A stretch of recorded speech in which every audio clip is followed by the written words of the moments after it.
Right then folks, welcome in to another tactics video here for FC24. We continue our Euro 2024 coverage and today we are focusing on Roberto Martinez's Portugal system. For those of you who are new to the channel, welcome along. Thank you very much for joining me. Make sure to hit the subscribe button and ring the bell to get notifications every time I upload. This is the home of FC24 tactics on YouTube. No one does it better, no one puts more research in and does it more accurately than me at this channel right here. So I want to say a massive thank you for all of you for continuing to tune in and support the channel. And with that being said, let's get focused on Martinez's Portugal system. Now, they started the group stage with a 3-back. However, midway through the group stage phase, they then altered it to more of a 4-3-3 shape. So that's the one we're going to focus on today. We'll keep an eye out on the kind of rest of the tournament if they kind of mold back into that 3-back, and if it is successful, we'll kind of focus on that as well in another video.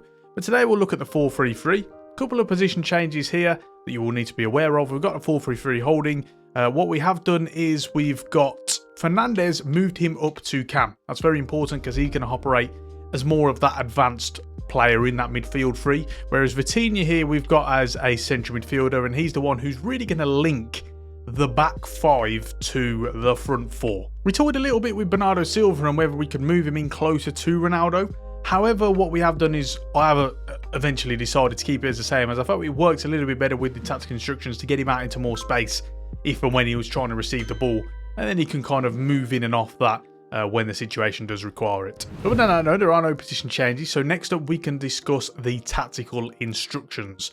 Defensive style is pressure on heavy touch. They'll often instigate that press probably a little bit more than what pressure on heavy touch can do. So you will kind of need to do that as well. You need to use the teammate contain feature, the team press feature on the D-pad as well.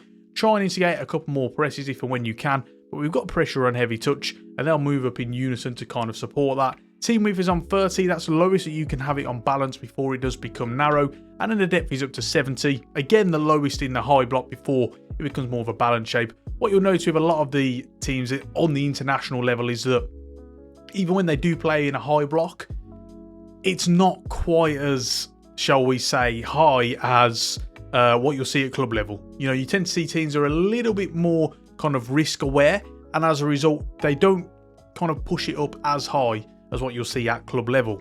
Offensively, we've got the build-up play on slow build-up, and then chance creation is forward runs. What you're looking at really is a team that has been quite used to kind of hitting teams on the break over the years. And you've got the likes of Ronaldo, Leao, Fernandes, etc.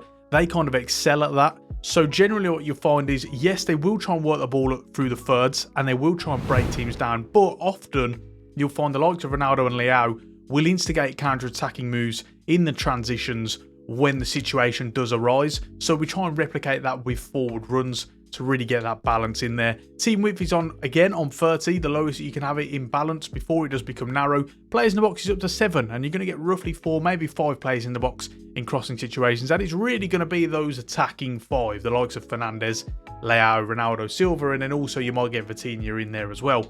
Finally, the corners and free kicks, both of these are on 4. So I have the player instructions for you next up. But before I do get into that, I quickly want to say, as always, if you want to see exclusive tactics videos such as Galatasaray, such as Girona, such as Maresca's Leicester, McKenna's Ipswich, we've got Rodgers's Celtic, we've got Clement's Rangers. You want to see all those tactics videos, my tactics package with rankings and ratings of every real system we cover on the channel, as well as behind the scenes videos of my scouting career and all that sort of thing, Discord server access and a whole lot more, check out my Patreon. Those guys are keeping the channel going. It is still alive because of the people who are kindly supporting me on Patreon, and there's a lot of fantastic perks and rewards on there. So I think you guys are really going to enjoy those. Please do go and check them out, as it is the best way to support the channel. And thank you very much to everyone who is continuing to pledge to me each month.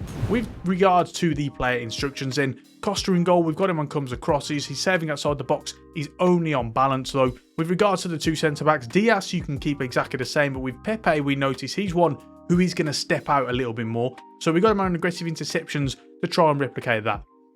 Particularly against Turkey, you notice kind of the experience kicking in where he will step out because he knows there's a free player in the box, and if he stays in his line, that free player is going to receive the ball and get a shot away, whereas he's going to step up and really cut that attacking move out. Now, the difference between aggressive interceptions and step up is that step up is going to make them literally man mark a player. So if a player drops into the midfield, they're just going to step up all the way and keep marking them. Whereas with aggressive interceptions, it's going to be more to intercept the ball, to step out when that pass is made or a shot is about to kind of be undertaken. So that's what we're looking to do here.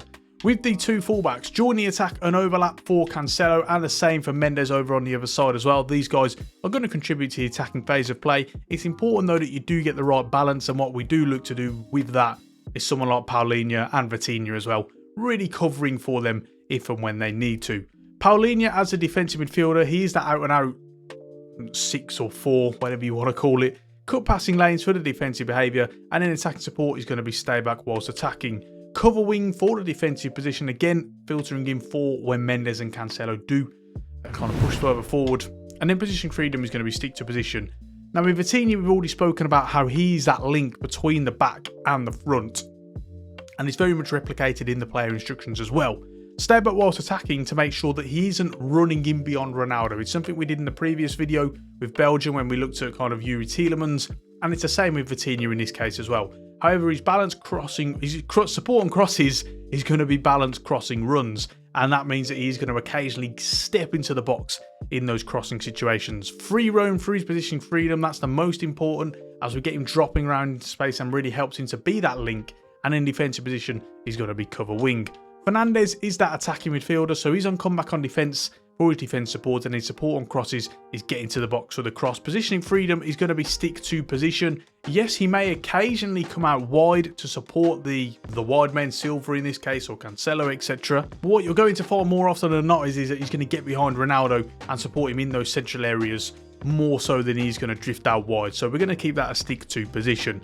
Now Silva on the right hand side has differing instructions to lay out on the left. Silva in this case is on comeback on defence, but his chance creation is going to be cut inside and his support runs are going to become short. Yes, we did tweak, as I spoke about earlier in the video, but we're moving him inside in a position sense. But in terms of the actual player instructions, we felt this kind of worked just nicely. So he's on come short for his support runs, cut inside, and also get into the box for the cross. Now Leao, it is completely different. He's going to be that out and out winger, and we know where he likes to kind of do his work on the pitch. So he's on comeback on defence. His chance creation is going to be stay wide. He's going to, yes, stretch the play, but more importantly, just get out into space. They can get the ball to him and then he can do his work. And his support runs is going to be getting behind as he utilises that pace to really penetrate the defensive line. Finally, support on crosses is going to be getting to the box for the cross. Now let's talk about the big man up top then, shall we? Support runs is going to be on stay central. He's really doing his work within the width of the 18-yard box, and that's what he's been up for many, many years now. His attacking runs are naturally going to be getting behind. He's always looking to play on that last man, instigate runs in behind the defensive line, and his defence support naturally is going to be stay forward. And so with that being said, we're ready to finish it there. If you found this video helpful, you'll want to see more, hit the subscribe button and ring the bell to get notifications every time I upload. As I mentioned earlier in the video, my Patreon is the best way to support the channel, and you get lots of fantastic perks and rewards on there. So please do go and check that out. The links you'll find in the description, and you'll find it in the comment section down below as well, and I think you guys are really going to enjoy that, so please do go and check that out. With that being said, I am ready to finish it off there. Thank you so much for watching, everyone, and until the next one, I will see you soon.